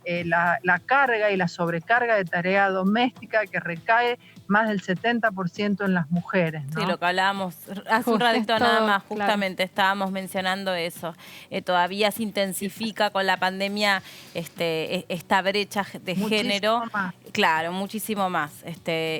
Y parece que, digo, también yo al principio de la pandemia hacía humildemente una pequeña reflexión que sea, tal vez para muchos hombres sea una oportunidad histórica para saber, porque están obligados a quedarse adentro de la casa, tal vez pueda venirse de allí una reflexión un poco más terrenal y profunda por parte de muchos hombres que nunca antes estuvieron en contacto con lo que significa el colegio, los chicos, la tarea, el cuidado de la casa, el orden, la limpieza, la comida, ¿no? Porque estamos con mujeres un poco más atentas a este tipo de cosas y me imagino que en muchos hogares se viene intentando la división de tareas, no la ayuda, la división de tareas adentro de la casa.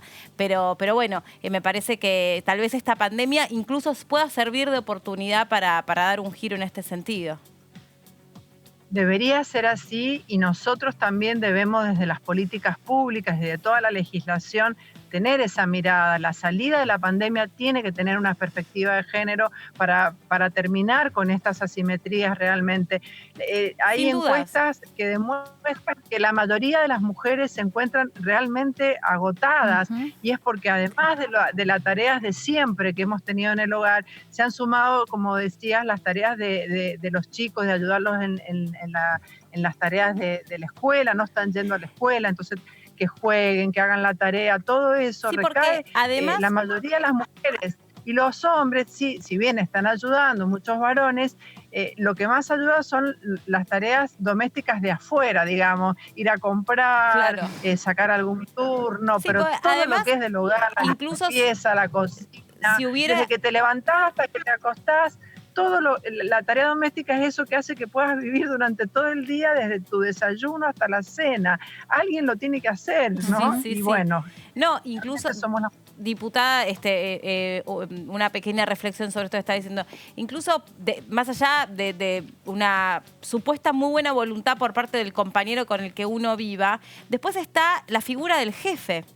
¿Cuánto ese jefe realmente interpreta que de pronto hay dos personas que tienen que estar en una casa trabajando y educando y además repartiendo sus tareas en cuestiones domésticas? A veces parece que a papá no se lo puede molestar porque papá está trabajando. Bueno, mamá también.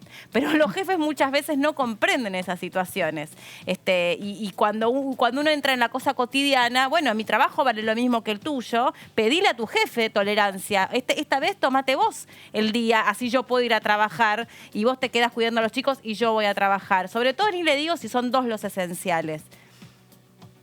Por supuesto. Pero lo trabajo en terapia si quiere el resto. Son los cambios culturales que debemos, pero nosotros desde la legislación debemos ayudar en eso y vuelvo a decir, es una oportunidad, como bien decías, la pandemia lo ha puesto de manifiesto como nunca, hay que salir con perspectiva de género y todo lo que legislemos hay que tener en cuenta esa igualdad de oportunidades para hombres y mujeres, hay que recuperar a todas las mujeres que han dejado de estudiar por el tema de la pandemia, que han abandonado sus estudios, es realmente preocupante en las adolescentes, sobre todo que se han tenido que quedar a cuidar a un hermanito, a cuidar a una persona mayor, a cuidar a las personas con discapacidad, esto sobrecae siempre en la mujer y ahora muchísimo más. Va a haber que volverlas a encontrar para incorporarlas a la educación. Es esencial. La educación es lo único que nos nivela, nos equipara y nos libera también, ¿no? Es cierto. Diputada, gracias por este contacto con nosotros. Muy amable. Gracias a ustedes. Un abrazo y bueno, que tengan muy buen día y a seguir cuidándonos. Exactamente. Chau, gracias. Usted también. La dejaba. A los diputados los agarramos generalmente en el auto. Sí, ¿viste? Últimamente nos está pasando eso, ¿no? Estamos haciendo como aquel viejo programa que transcurría arriba del auto. Señor, se le hace tarde. Tengo que ir a cuidar a los chicos y limpiar la casa. Vaya. Gracias. Chau, Pato. Gracias. Ojo con la ropa que va a llover, lo único que te aviso. Chao. Chao. Bueno, nos quedamos nosotras. Ahora sí, escúchame, vamos a repasar información en placas también para conocer en números esta pandemia. Ahí está, casos generales confirmados, Vero, 220.682 casos confirmados y casos registrados en las últimas horas, 7.147. Fallecidos, 4.135 personas son víctimas fatales del COVID. Casos confirmados, 1.219 pacientes en unidad que están en terapia intensiva. Este es un dato después para en realidad de este dato hay que después tomar los porcentajes, ¿no? Sí. 98.852 pacientes dados de alta, es decir, recuperados, una cifra de la que siempre nos alegramos. Hoy conocía, ahora les iba a decir la última cifra que tenía de la ocupación de camas, que me parece que también está importante.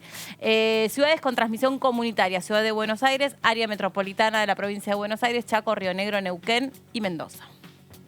Y sigue Santa Fe, Jujuy, La Pampa, Córdoba, Santa Cruz, Tierra del Fuego. Que son también las que ya volvieron a fase 1, la mayoría.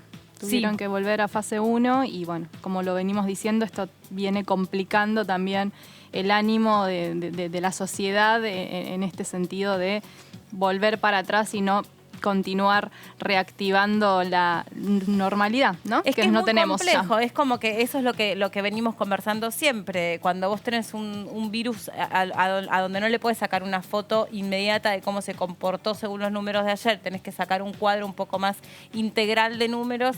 Bueno, termina sucediendo eso que decís vos en algunas provincias de, bueno, un momentito, vamos un poco para atrás. ¿Cuál es la situación en la provincia de Chaco?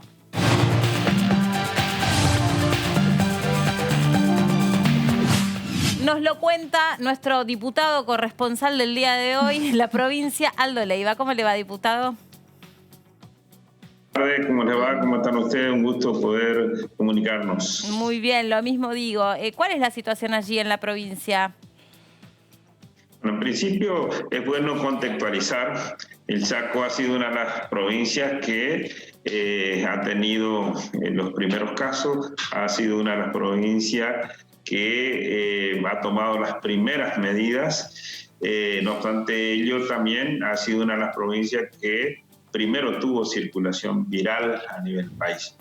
Sé que las comparaciones siempre son odiosas, pero el Chaco tiene 1 millón de habitantes. A la fecha tenemos 3.825 infectados, 154 fallecidos, que duele, que lastima. Pero si comparamos que Capital Federal tiene 3 millones de habitantes, el Chaco, si siguiéramos por habitante, debiéramos tener 30.000 contagiados y 600 fallecidos. Esto tiene que ver con lo que viene expresando nuestro gobernador en el sentido de que desde el primer momento se ha trabajado con enorme responsabilidad, pero también hemos tenido mucha mala suerte en ese aspecto. Por ahí, cuando llega al Chaco, era prácticamente desconocido el virus, más allá de que hasta ahora no hay medicamento, no hay vacuna, pero nos entró también por diferentes sectores, desde Europa, Estados Unidos, países que por ahí ya estaban con los diferentes brotes, gente que por diferentes motivos estuvieron en esos lugares, llegaron al Chaco con el mínimo conocimiento. Tal es el caso de que tenemos una médica que volvió de vacaciones, fue a trabajar y bueno, al poco tiempo se comprobó que ya había venido con el virus. Diputado. Y ustedes se imaginan que ingresa eso a salud pública y a partir de ahí se fue extendiendo de manera constante, fundamentalmente a la gente que iba por otros motivos, por problemas de salud, al hospital o a las diferentes clínicas que existen en nuestra provincia. Diputado, buenas tardes. De todas maneras, a la fecha podemos decir que la situación está controlada, la capacidad sanitaria ha sido puesta a la altura de lo que hoy necesitamos. Se construyó un hospital modular. La unidad COVID hoy tiene una ocupación de no más del 23-24%, que es una cifra importante, pero que también marca las claras de que tenemos resto para poder seguir atendiendo las eventuales demandas. Diputado, yo soy de General San Martín. Sí. No, le quería consultar que respecto a cómo está funcionando el tema de los límites de Chaco con el resto de las provincias, porque eso también fue un gran problema en su momento, si esto ya se está trabajando de manera coordinada, si sigue cerrado o si le siguen cerrando otras provincias, por lo general cerraban... Yo particularmente he sido muy crítico de las medidas tomadas por las provincias vecinas, porque como el presidente ha sido muy claro, las provincias tienen límites, no tienen fronteras. Eso ha generado, sin duda, hasta una especie de discriminación con los chaqueños, producto de esta cantidad de infectados que tenemos.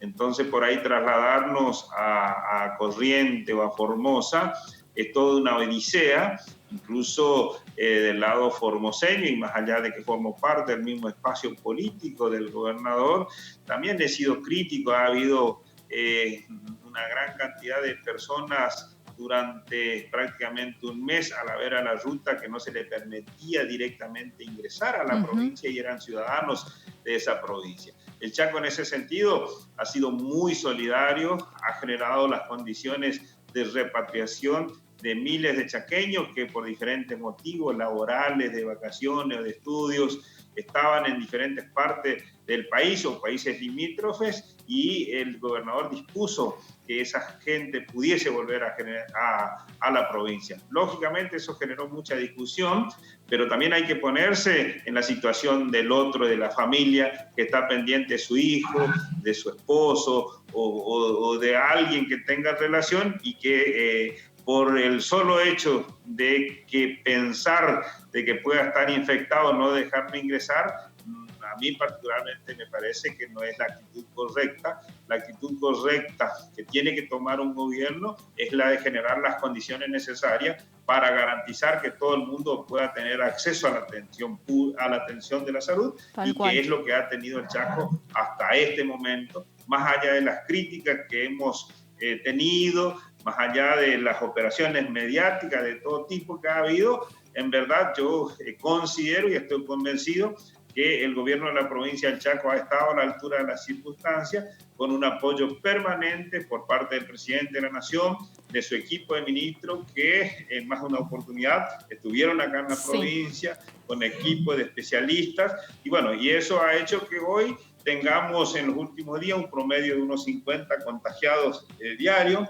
Eso ha hecho también que estemos ya en la nueva normalidad, como se llama, y hay lugares como en el caso de mi ciudad, que es General San Martín, que tiene 40.000 habitantes, donde si queremos hablar de fase, podemos decir que estamos en fase 5, y así hay muchos municipios, muchas ciudades del interior de la provincia del Chaco que están en la misma situación, donde la vida es bastante normal dentro de esa nueva normalidad. Bueno, afortunados entonces en ese sentido. Leiva, lo cambio de tema porque esta semana se convirtió en ley, en realidad se convirtieron 2 iniciativas en ley vinculadas con la cuestión Malvinas y también lo que es la defensa del Atlántico Sur. Bueno, Malvinas, las Islas Sandwich, Georgias y todo lo que tiene que ver con los espacios marítimos circundantes. Usted fue excombatiente, es digamos un representante en la Cámara, bueno, con más que una voz autorizada para poder hablar sobre estas 2 iniciativas, la creación por un lado de un Consejo Federal que tenga una variedad de participantes para poder tratar la cuestión Malvinas, y por el otro lado la demarcación de límites, la ampliación de esta demarcación de lo que es la plataforma continental. ¿Qué puede decirnos de esto? ¿Está de acuerdo, obviamente, con las 2 iniciativas? Bueno, en principio permítame una pequeña reflexión.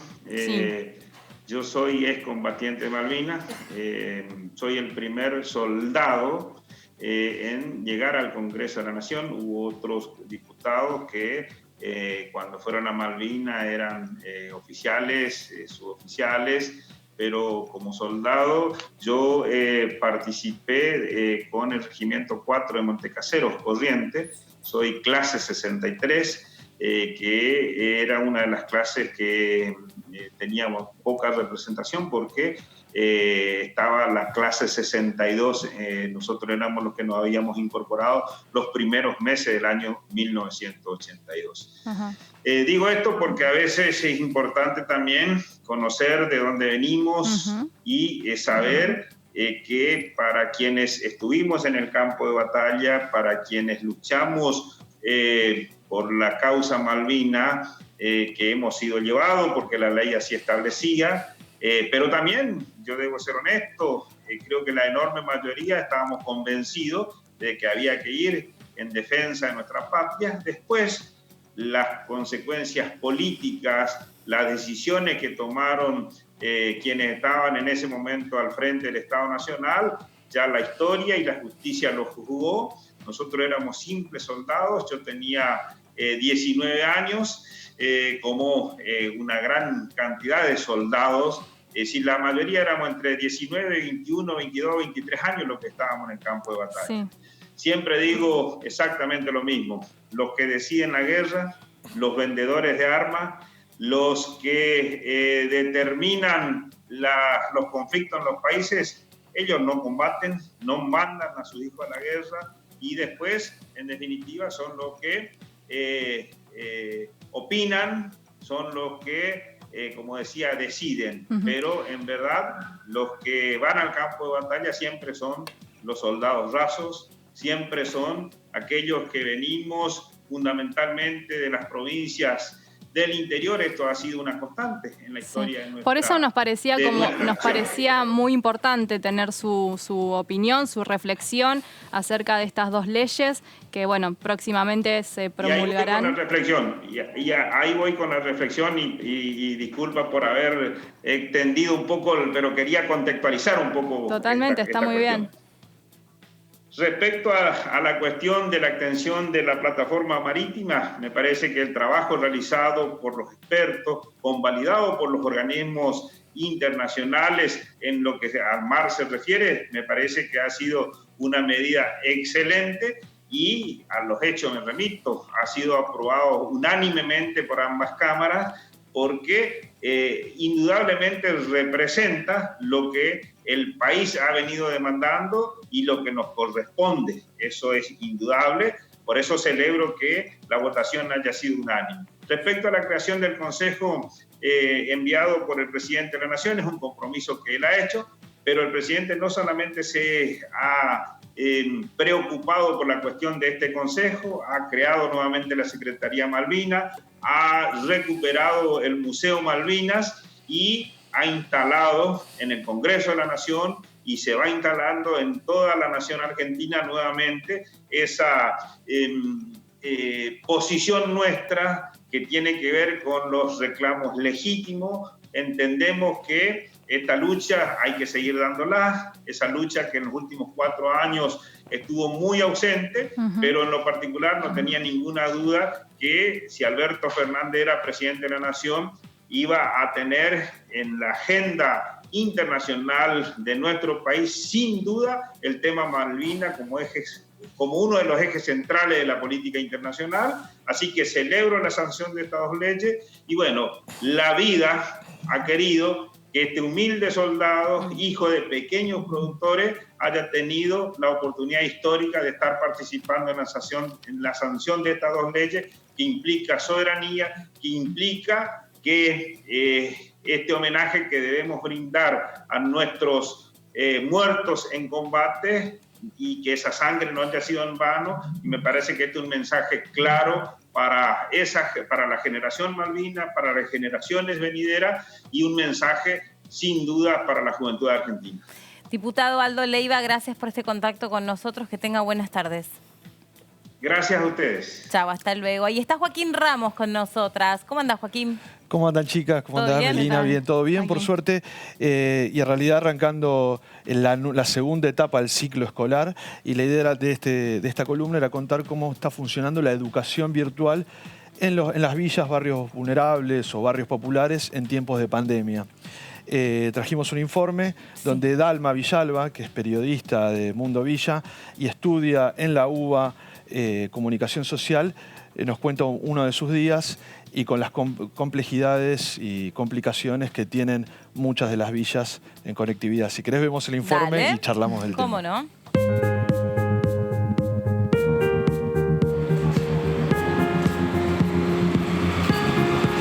¿Cómo andan? Ahora ya tratando de arrancar el día. Arrancando con... Tengo ahora a las 11 una clase de psicología. Estoy así hace un montón de minutos. Vamos a ver si funciona o no en internet hoy. Bueno, ahora soy también delivery de máscaras para los chicos del taller de foto. Mucho frío hace hoy. Son las 5 de la tarde más o menos. Esto debería estar lleno de gente. Pero bueno, se trata de cumplir la cuarentena. Acá tengo la caja de máscaras y por suerte estoy con mi super asistente. Buenas, acá estoy con una bolsa de pan y facturas que me dio Emilia para poder repartir a los vecinos del barrio. Así que bueno, las fui a buscar. Sigo tratando de leer un poco de historia, estoy en eso. Mi concentración es muy básica en este momento de cuarentena, mucho menor de la que de costumbre, así que bueno, trato de ponerle mucha onda para poder meter las materias de este cuatrimestre pandémico y en cuarentena. Bueno, gracias Dalma por mostrarnos tu mundo y de esa manera permitirnos a todos nosotros pispear a través de la ventana. Además el esfuerzo, ¿no? Que significa para una mujer que vive en ese barrio, que está en la universidad, que está laburando de periodista, la verdad. Y es muy para reconocer. Y es muy complicado por el tema de la conectividad que veíamos ahí, claro. sobre todo la conectividad. Pensándolo en la Villa 31, que hay bastantes reclamos, pero que se traslada a otra villa, porque la Villa 31 quizás es la que más visibilidad tiene y vemos lo que sucede. Hoy el juez Gallardo dictaminó una medida cautelar para cubrir estas necesidades. Hay alumnos, ahí estamos viendo a Dalma que estudia en la universidad, pero hay alumnos de primario y secundario que no solo no tienen computadoras, sino que comparten el celular con la familia. Sí, sí, lo que hablábamos hace un ratito nada más. El tema del día. Sí. La red de educación de educadores del barrio Mujica de Retiro planteaba esta situación y si bien el gobierno de la ciudad está diciendo que está cumplimentando, digamos, las medidas, todavía falta bastante para cubrir esto. Por ejemplo, el otro compañero nuestro de Mundo Villa, que es Alan, que estudia cine, consiguió una beca en la Universidad del Cine muy prestigiosa, hablaba recién que no podía asistir a las clases teóricas. Nosotros mismos, en el equipo de producción de Mundo Villa, no podemos contar con una reunión completa vía Zoom, por lo que esto se complica demasiado. Desde el lado positivo de los profesores que están haciendo una movida de donaciones muy interesante de celulares, están viendo celulares que cuando los que quieran donar pueden hacerlo, se meten en la página de mundovilla.com y ahí está la información. Los celulares viejos, pero nada más que el único requisito es que tenga WhatsApp. Claro. Y que lo puedan usar los chicos que necesitan estar con algún tipo de vínculo con sus profesores. Vi por ahí también, perdón, que no es lo que estaba preparado, pero vi por ahí también que van a hacer algo muy interesante de cara al Día del Niño con los pibes. En la Villa 31 se está armando una movida virtual interesante desde distintas organizaciones que está en desarrollo. Sí. Pero en cuanto a lo que es comunicación, quería dar una buena, que es esta donación, y por otro lado, un programa de NACOM muy interesante que se está dando en toda la Argentina, en el conurbano y en algunos lugares de capital, para brindar conectividad en esta situación que es, si no, prácticamente un año perdido de escolaridad. Sí, así es. Y que hablamos de ese porcentaje, cuando decimos, bueno, los alumnos que tuvieron contacto fueron un 93%, bueno, hay un 7, un 8, un 9, un 10 que no tuvieron contacto con sus profesores y que no tuvieron contacto con el sistema educativo. Con todo lo que eso conlleva. Con todo lo que eso conlleva. Gracias, Joaquín, muchas gracias. Bueno, para tener en cuenta, ¿no? El mundo que a veces pareciera que es invisible, pero no lo es. Está ahí y gracias a Dalma, y gracias a Alan, y gracias a Mundo Villa lo podemos conocer. Vero, ¿algo para mañana importante que vaya a suceder? Bueno, no, recordar que mañana va a presentarse de manera remota la ministra de Seguridad, Sabina Frederick, va a estar acompañada por el secretario de Derechos Humanos, Horacio Pietragala, ex diputado nacional, y el tema fundamental es la violencia institucional, ¿no? La violencia de las policías, lo estuvimos hablando con la diputada de la Coalición Cívica, es uno de los temas principales, y en este sentido, ayer Sergio Massa estuvo acompañando a Sabina Frederick en un recorrido en Isla de Marchi, y allí también estuvieron hablando sobre algunas iniciativas que van a empezar a tratarse seguramente en las próximas semanas en la Cámara de Diputados. Entonces nos vemos mañana con mucha información. Se quedan ustedes con todo el equipo de Karin Cohen. Chau.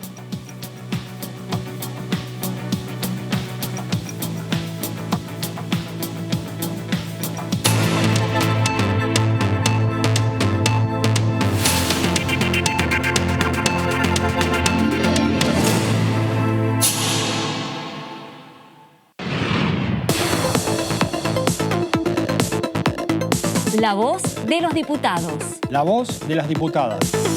La voz de la oposición. La voz de los que quieren cambiar la realidad. La voz de los que quieren una Argentina mejor.